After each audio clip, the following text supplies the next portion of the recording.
Salut, prieteni! Îmi pare bine să vă am alături într-o nouă expediție pentru găsirea comorilor din al doilea război mondial.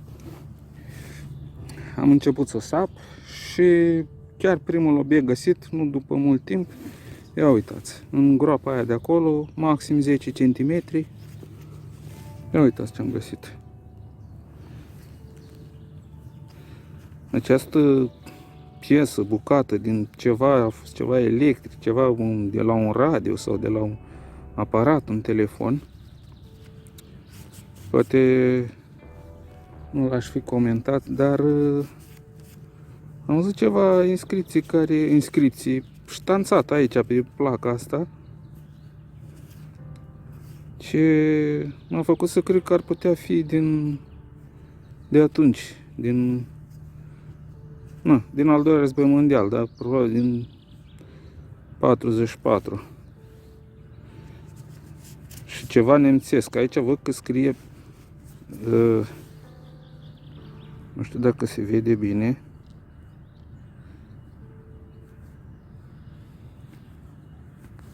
Uitați aici, Prüftaste și aici s-ar putea să fie Waffenant A900.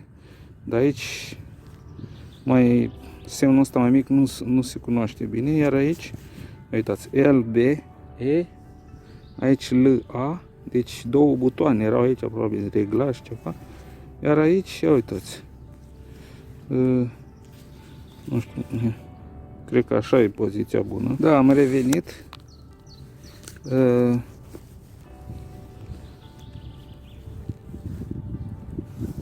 Nu știu dacă se vede bine la cameră. Și voi 2, 4. Aici. De 2022, 1922 cumva. Nu cred. Aici văd cu o siglă.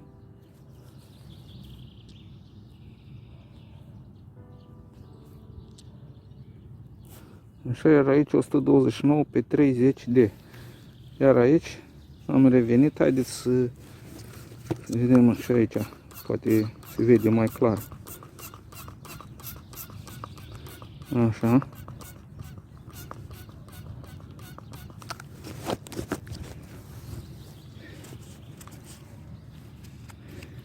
Încerc să curăț. Așa. Și aici puțin. Așa. Aici e partea cheie, ca să zic așa.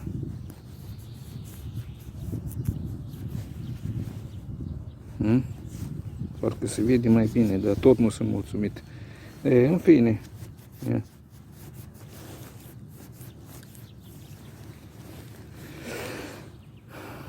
Ia să vedem acum.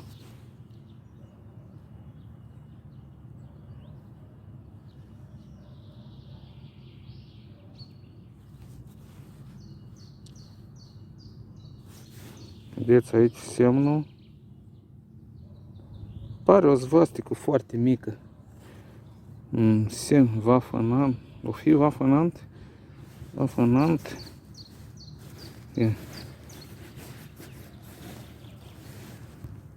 A900.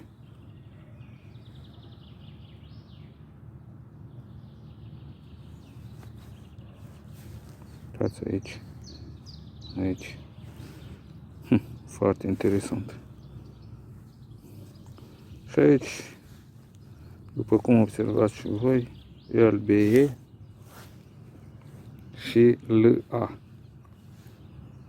Foarte interesant.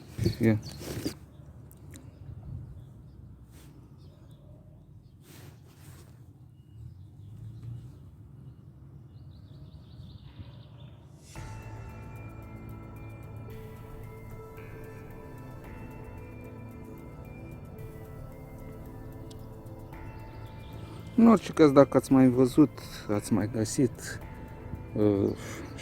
aveți mai multe informații despre piesa asta sau, cum să zic, bucata asta dintr-un aparat ce a fost probabil nemțesc sau așa, și nu uitați să scrieți în comentarii. Chiar sunt curios și Îmi pare bine că nu am trecut cu vederea semnalul de la asta.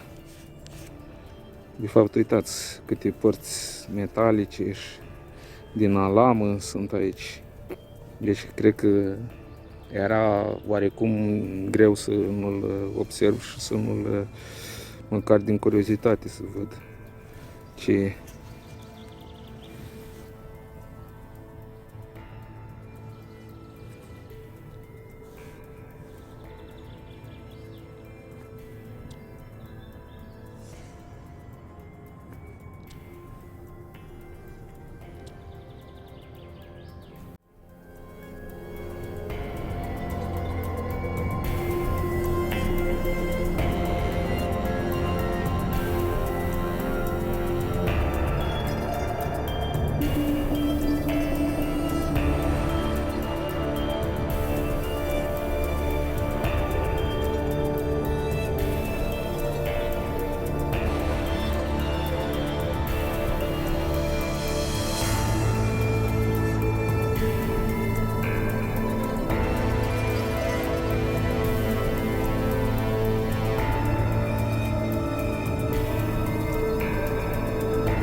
Salut, prieteni! Ia uitați la ce ne reîntâlnim. Uitați acolo, am găsit o capsă sau știu eu ori de la o rachetă de semnalizare sau de la un cartuș de vânătoare, dar parcă e prea mare pentru un cartuș de vânătoare. Dar oricum e interesant. Bineînțeles că am să o curăț să vedem ce alte informații ne oferă. Da, interesant.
Salut, prieteni!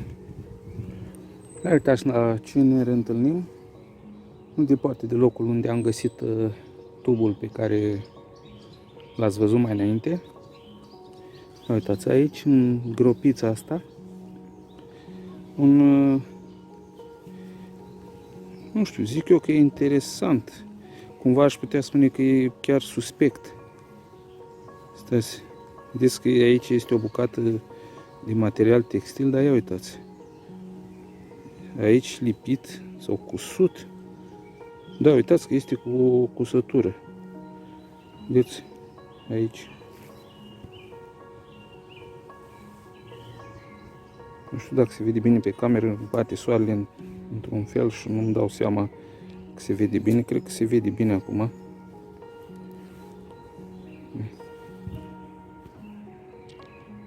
Așa.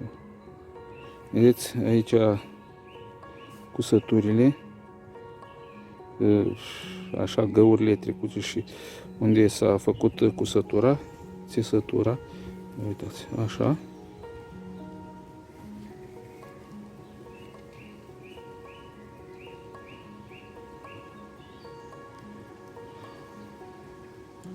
Vedeți cum arată. Așa, iar aici lipită plăcuța asta. Bucățica asta de plăcuță, probabil din cupru sau alamă, nu știu, nu-mi dau seama.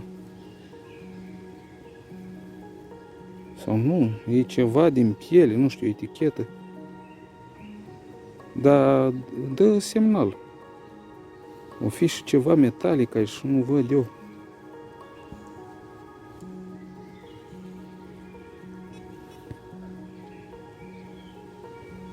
Nu știu, nu-mi dau seama. Dar uitați, pe lângă bucata asta textilă cu obiectul acela, nu știu, care pare a fi o etichetă sau ceva, am găsit și tubușorul ăsta de la o cremă, ceva, de la o pastă, nu știu.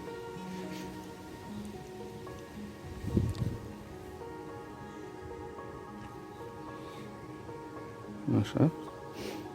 Nu știu, deocamdată, vedeți și voi, nu se cunoaște mare lucru. Nu știu, am să încerc să o scurăț. Uitați, aici parcă e și puțin cremă din ce a fost, nu știu. O să vedem. Ia uite. Da. Interesant. Da, am să încerc să o curăț cu grijă, să vedem dacă ne oferă mai multe informații. Pare să fie și capacul aici.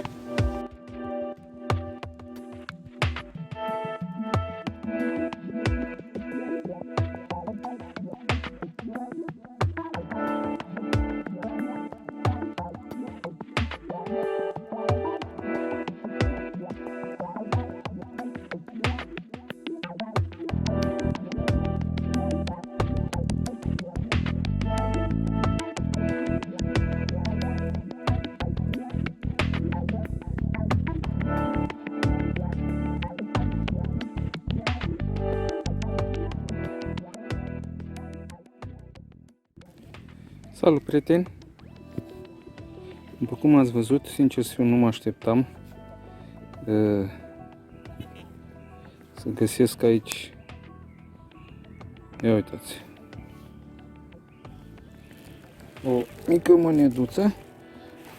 Așa.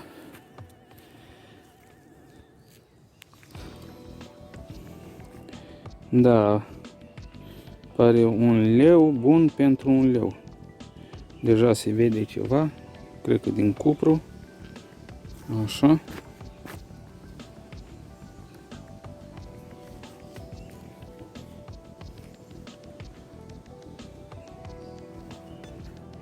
Da.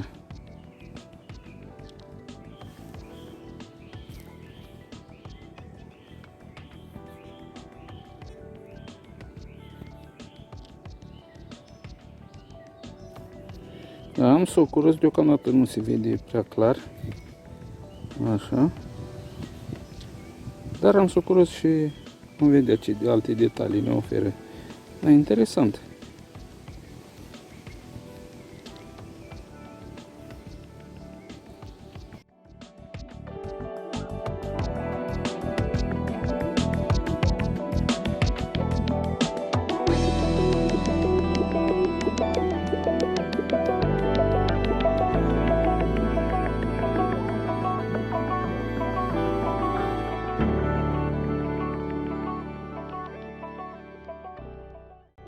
Salut, prieteni! Ia uitați ce tocmai am găsit aici.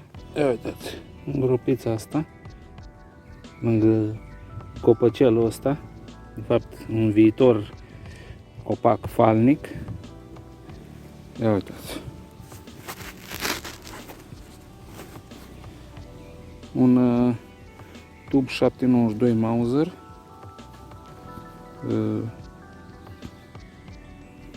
Probabil tras.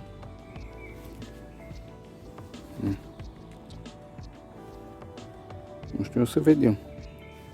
Dar cred că e tras, da. Ia uitați. Acum se vede, da. Am să-l curăț și să vedem ce detalii ne oferă. Practic, cred, aș putea spune că e primul tub întreg pe ziua de azi. Uitați și cu particularitatea aceea, dacă mai țineți minte din dățile trecute, turtit puțin la gât. Da.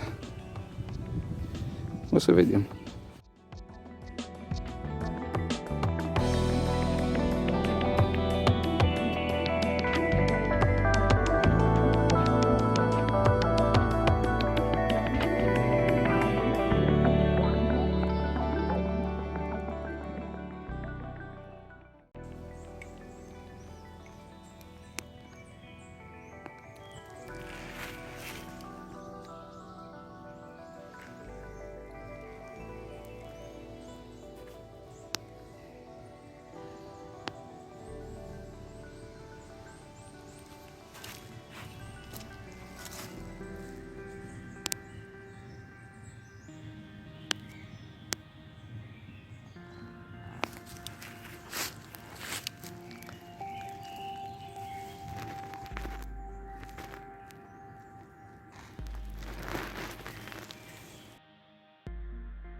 Salut, prieteni! Ia uitați la ce ne reîntâlnim. În groapa aia de acolo am acoperit-o puțin cu pământ când am scos ăsta. Acest obiect care este. Ia uitați.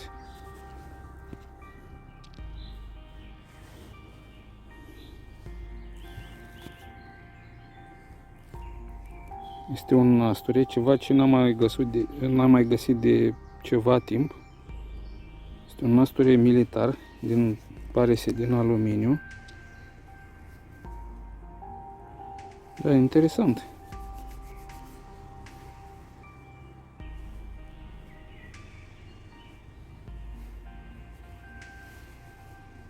Ia am să-l curăț, că acum nu se vede mare lucru.